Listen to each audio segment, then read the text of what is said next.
Hi, welcome to MainStreet Macro. I'm Neela Richardson and Happy New Year. Much of the world is really concerned about a global slowdown or a recession.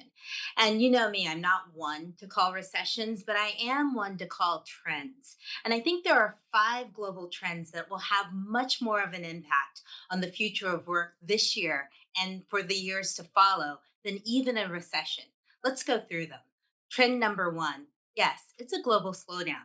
With the war in the Ukraine, persistent inflation, and a slowdown in China, all of these things are contributing to lower growth prospects in 2023. But it's not just these macro events. In fact, labor productivity has also slowed in many countries. And that is really the insidious dynamic that could affect growth, not just this year, but for some time to come.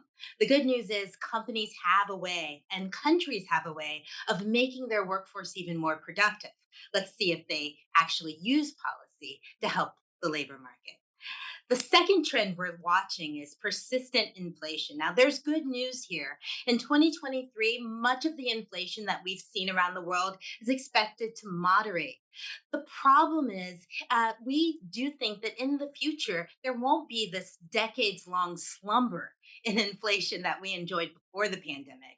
It's likely that we'll see reoccurrent bouts of inflation. And the key challenge for companies worldwide is how to set wages when inflation is more unpredictable. Trend number three, the wage reset.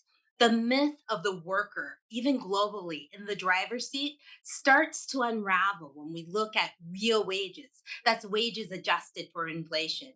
Last year was the first year in over a century that real wages fell globally.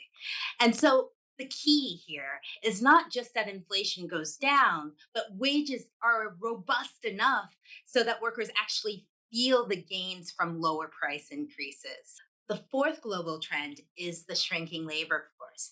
The great resignation just didn't start last year or even 2 years ago. In fact, we've seen the labor force participation rate shrink globally since the 1990s. Not only is the global workforce smaller, it's actually more regionally concentrated, with Asia making up 57% of the global workforce. Now, this is really interesting because there's a big separation between wealth and workers when you look at regionally across the world, with North America having over a quarter of global growth, but only contributing 5% of the workforce.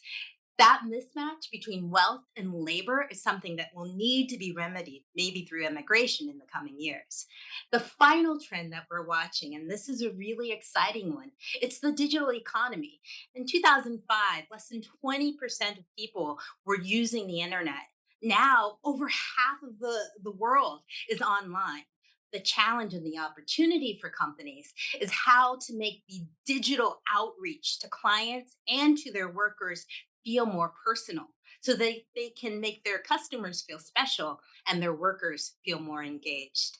You know, in the past 2 years, the world of work had to change dramatically. It was forced to. In 2023, change is a choice, and how workers, companies, and countries adapt will affect the world of work for some time to come. Thanks for watching the Main Street Macro. To keep pace with all of the trends affecting the world of work, please check out adpri.org.